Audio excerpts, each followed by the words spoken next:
ጥሪህን ይፋ የምታደርግበትና ትእዛዝህን የምትፈጽምበት ወቅት አሁን ለእስረኞችና ለግብፅ ሕዝብ ወደ አላህ ጥሪ እንድታደርግ ታዘሃል። ጥራትና ልቅና የተገባው አምላክህ በዚህ ጉዳይ ላይ ሊረዳህ ቃል ገብቷል።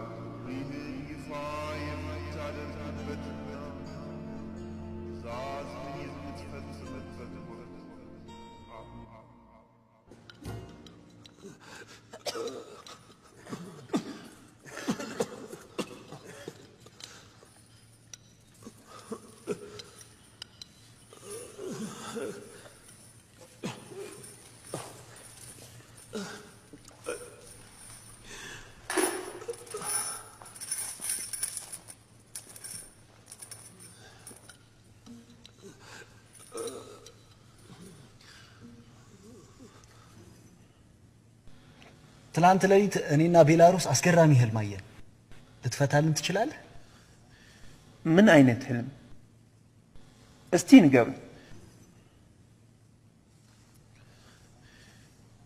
ሶስት ዘለላ ያለው የወይን ዛፍ ወይኖቹን ጨምቄ ንጉሱን አጠጣሁት። የንጉሱ ፊት ያስፈራ ነበር። የኔ ህልም ያስፈራል። አስደንጋጭ ህልም ነው። እሺ ምን አየህ? በእንቅልፍ ልቤ ያየሁት ምግብ ያለው ሰፌድ ተሸክሜ አዋፋት ይመገቡታል፣ ይቀመጡበታል፣ እየተመላለሱም ይቀመጡበት ነበር።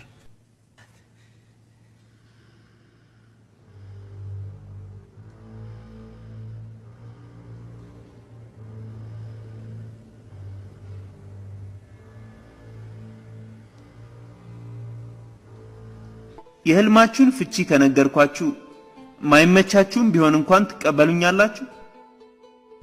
እኔ እቀበልሃለሁ። የምትለውን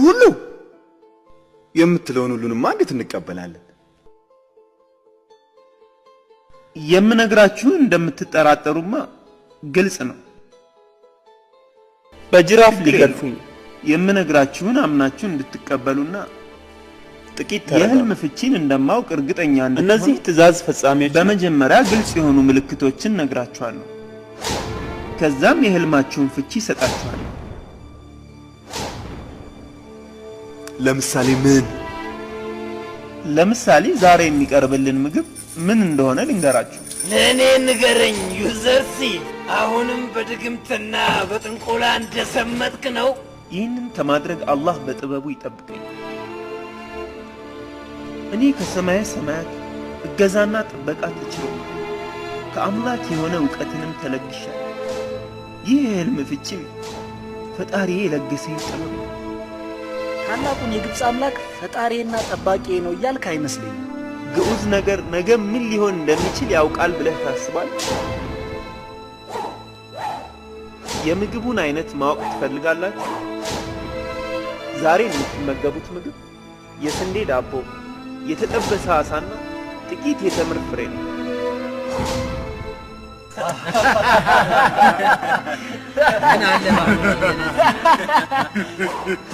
ዩዘርሲፍ እስር ቤት እኮ ነው ያለነው። ለድግስ አልተጠራም። ይህንንማ እስረኞች በህልማቸውም አልተመገቡት። ምንድነው የምትቀባጥሩት? በቃችሁ እንዳትመቱት።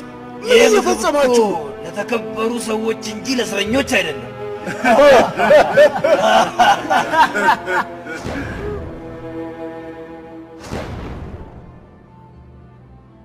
እውነት የተናገርከውን ምግብ ያቀርቡልናል? ምግብ መጥቷል፣ ተሰለፉ።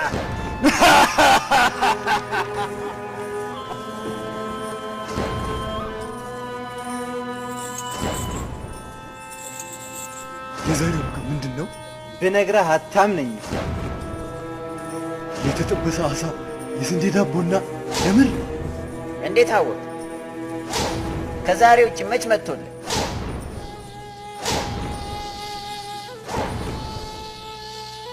ልክ ነው።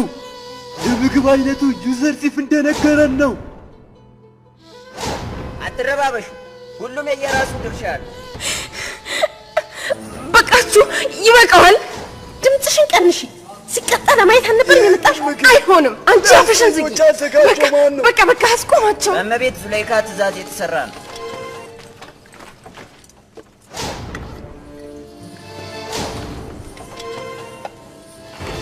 አቁሙት! ይህ ይበቃል። በቃ እጁን ፍቱት። ዙሌይካ ምግብ ላከች። እንዲያ ነው። ይቅር በለኝ። መግረፍ አልፈለኩም ነበር። ከዙሌይካ አማራጭ ስለሌለኝ ለእስረኞች ዙሌይካ ፊት ለፊቴ ስለነበረች ማቅለል እንኳን አልቻልኩም ነበር። ምን ማለት ምንድን ነው ያልከው? ለእስረኞች ባላት ርኅራኄና እዝነት ወይስ ለአንድ እስረኛ?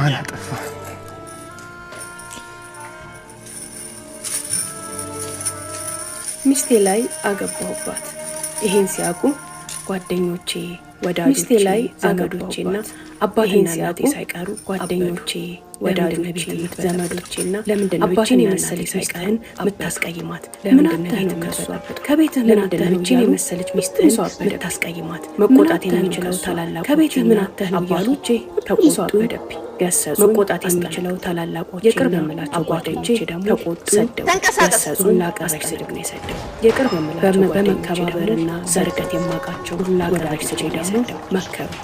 በመከባበር በርቀት የማውቃቸው ወዳጆቼ ደግሞ ልጆችህንም ያላባትና የ22 ዓመት ትዳርህን አስበት። ያንተ ሚስት እኮ የ10 ሴቶች ግብ ያላባት እሷ ምን አተህ ነው? ያን የመሰለ ሰው ሚስት እኮ የ10 ሴቶች ግምት ናት። አታበላሽ እያሉ ያን የመሰለ ሰው የሚቀናበት ቤትህን ነገር ግን አታበላሽ እያሉ ሁሉም ሰው የማንም ስድብ አላስቆመኝ። ነገር ግን ሚስቴ ላይ የማንም ቁጣ የማንም ምክር ትዳራችን የማንም ስድብ 22 ዓመት የሚያስቆጠረ ነው። ሚስቴ ላይ በዚህ 22 ዓመት ትዳራችን 22 ዓመት ብዙ መልካምና መጥፎ ጊዜ በዚህ 22 ዓመት ትዳራችን አንድ እውነት ሚስቴን እጅግ በጣም ብዙ መልካምና መጥፎ ነገር ህመሙ ሲጠናባት ማየት አቃታትና በቃችሁ ብላ ትታኔ ሄደች።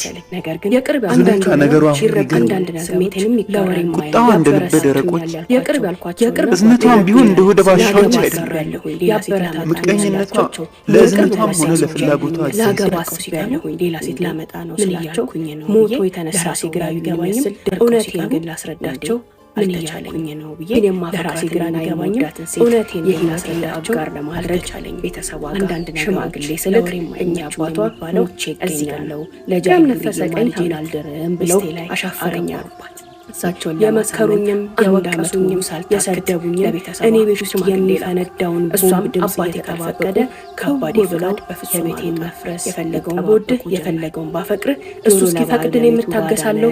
አንተም እሱ እንዲፈቅድልህ ማድረግ ያለብህ የአደባባይ ሚስጥር አድርግ ብላኝ መለመን። እንዲህ ተስፋ ቆርጠሽ ሐዘን ለብሰሽ ኩርምት ብለሽ እስከ መቼ ትቀመጪ ነው?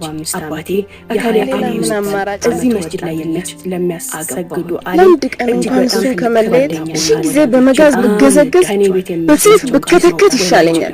ስለዚህ እሳቸው ማግኘት አፋቸው መቼ መታዘዝ መቼ መቃረን እንዳለብኝ ቸግሮኛል። አንድ ቀን ቤተሰቦች ያፋቸው ስለምጠቆማት ይህን አደረግኩ። ይህን ጥቆማ ተመርኩዤ ቪዲዮችን ወዳቸው ራሱ ልቤ ዛሬ ደግሞ ፍቺው ይለኛል። መጀመሪያ ስለምን አሰርኩ ቆዩ ለምን እንዲሁም ሴተልጅ ምናህል እንደላችሁ ባድጋ ምን አባያ ቦርሳ ጫማ ሐራም ላይ ላለመውደቅ ለአመሳት ያህል እንዳትባል ብንለምንም ፍቃደኛ እንዳልሆኑና እሳቸውን ግን በጣም ስለሚያከብሯቸው እሳቸው ሽምግልና ገብተውልን እንድንጋባ ጠየቋቸው። እሳቸውም መጥፎ ነገር ያዩ ያን ሰው ለማግባትና ከዛ ሰው ጋር ለመኖር ዋጋዬን ስለ የለም ብዬ ደረቴን ከጠየቁኝ በኋላ እሺ ብለው እሷን ዙሪያዬም ካሉ ጓደኞቼ ማንነቴን አጥሽማግተው አባት ጋር ሽምግልና አባቷ ከልክለውኝ አባቷ እንደ ማንኛውም ኢትዮጵያዊ አባት በመሰረታዊ